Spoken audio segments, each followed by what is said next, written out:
You're eating more protein, shakes, bars, high protein, everything. And your belly hasn't moved. Here's the thing. You're making one simple mistake. You're adding protein instead of replacing something with it. Sounds harmless, right? Protein is healthy, but here's the catch.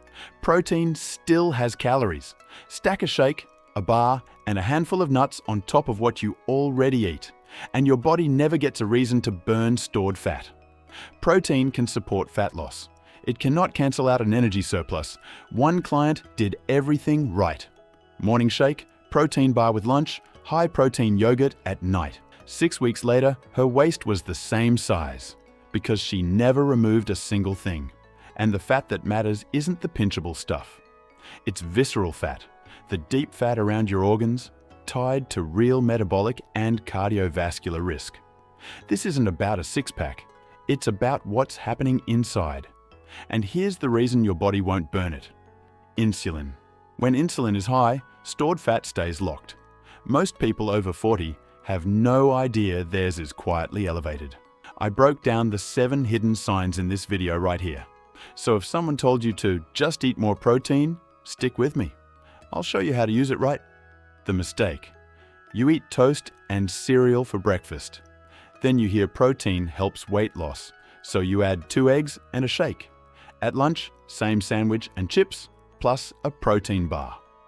At dinner, your normal meal, then a high-protein yogurt. Nothing was removed. You just added calories while believing you were improving your plan. That's why someone can eat a high-protein diet and see zero change around the waist. The better question isn't, how do I add more protein? It's, what can protein replace?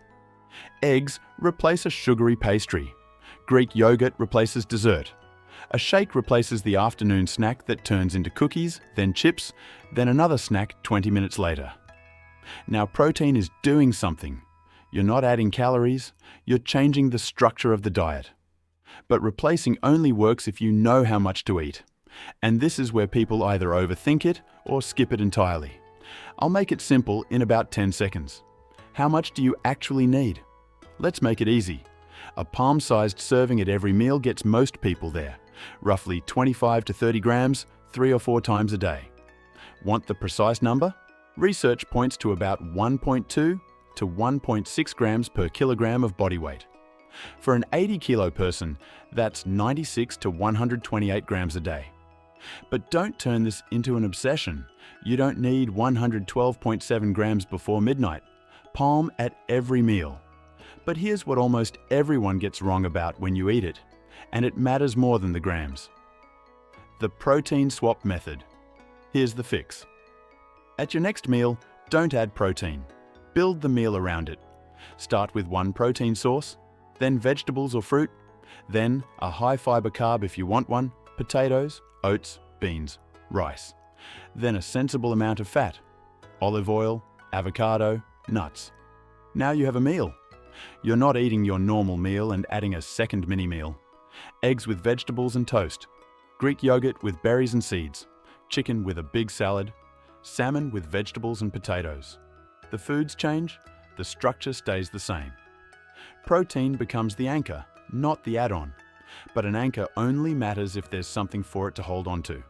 And that's the muscle underneath. This is the part most protein advice never mentions. One more thing people miss. If you increase protein but never challenge your muscles, you're leaving its biggest advantage on the table. Resistance training gives your body a reason to keep muscle. Protein supplies the building blocks. During fat loss, you want to lose fat, not muscle. You don't need to live in a gym, walk briskly, use bands, do squats to a chair, lift dumbbells, 2 strength sessions a week. Consistency beats destroying yourself once and doing nothing for 6 days.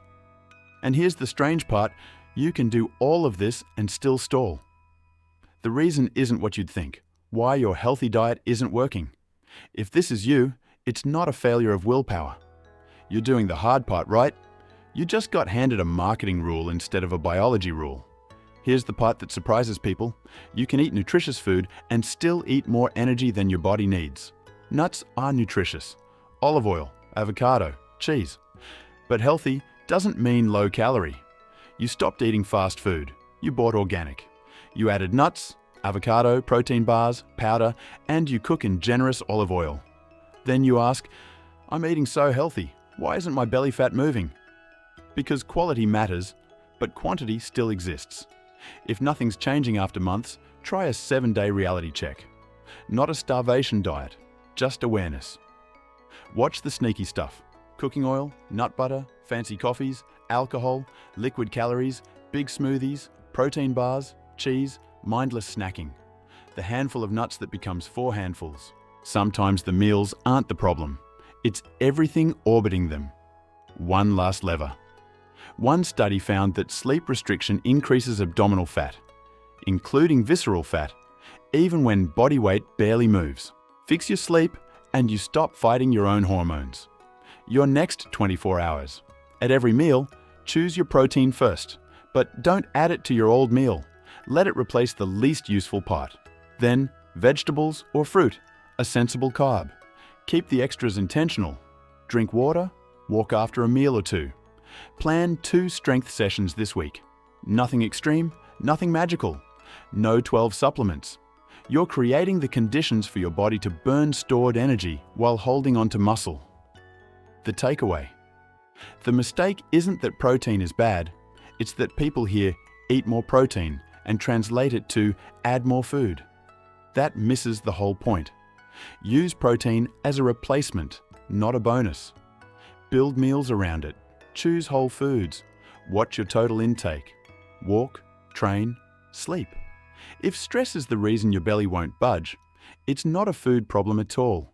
It's cortisol, and it stores fat exactly where you don't want it. That's a different fix, and it's in this video.